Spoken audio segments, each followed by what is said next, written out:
May isang matandang pulubi ang pumasok sa simbahan. Marumi, tahimik, walang pumapansin. Pero hindi nila alam. May isang aral siyang dala na yayanig sa konsensya ng lahat. Ito ang kwento ng kabutihang hindi nakita ng mata, at pananampalatayang sinukat ng puso. Ang matandang pulubi sa simbahan. Ang aral na hindi nakita ng lahat.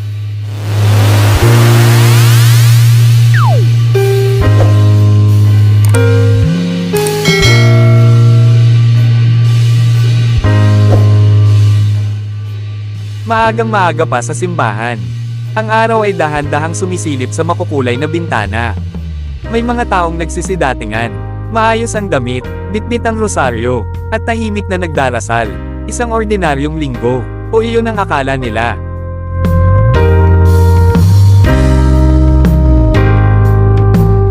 Biglang bumukas ang pinto ng simbahan. Pumasok ang isang matandang pulubi. Kumpas ang damit, may sugat ang kamay, at amoy ng lansangan ang dala niya. Unti-unting tumahimik ang simbahan, hindi dahil sa paggalang, kundi dahil sa paghusga. May babaeng napangiwi, may lalaking umiwas ng tingin. May batang hinila palayo ng kanyang ina. Bulungan ang umalingaw-ngaw. Bakit siya nandito? Nakakahiya naman. Wala ba talagang nagbabantay? Pero ang matanda, nagpatuloy lang sa paglalakad. Tahimik, mapayapa. Lumuhod ang matanda sa huling upuan. Walang alahas, walang handog, walang magandang kasuotan. Tanging luha at panalangin. Panginoon, salamat sa isa na namang araw. Hindi man ako mayaman. Alam kong hindi mo ako iniwan. Tahimik ang lahat, pero walang nakinig. Habang nagsisimula ang misa, napansin ng isang lalaki ang pulubi.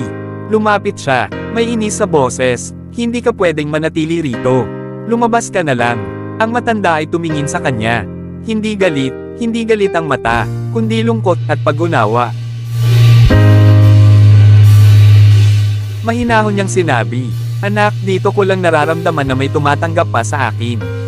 Napatigil ang lalaki, ngunit nanaig ang hiya at pride.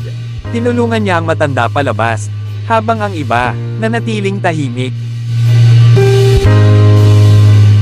Pag-akyat ng pari sa pulpito, hindi siya agad nagsalita, tumingin siya sa pintuan ng simbahan.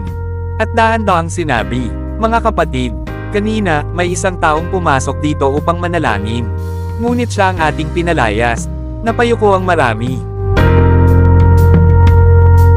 Hindi sinusukat ng Diyos ang pananampalataya sa damit, hindi sa estado ng buhay, kundi sa puso. Kung si Kristo ay muling bumaba ngayon, sigurado ba tayo na makikilala natin siya? Tumulo ang luha ng ilan. Tahimik ang simbahan.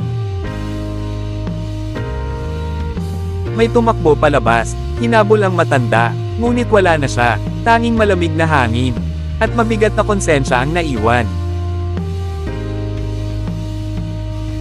Minsan, ang mga taong minamaliit natin, sila pala ang may pinakamalalim na pananampalataya, at ang mga unang humuhusga, sila ang huling nakakaintindi. Ang tunay na kabutihan, hindi naghahanap ng papuri, tahimik lang itong umiiral sa puso. Ito ay isang kwento ng pananampalataya, pagpapakumbaba at tunay na kabutihan, na magpapaalala sa atin kung sino ba talaga ang dapat tanggapin.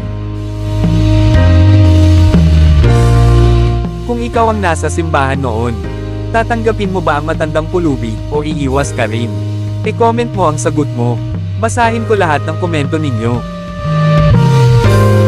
Thank you for watching and supporting Gerald Discovery Channel. Abangan every Friday at 7 p.m.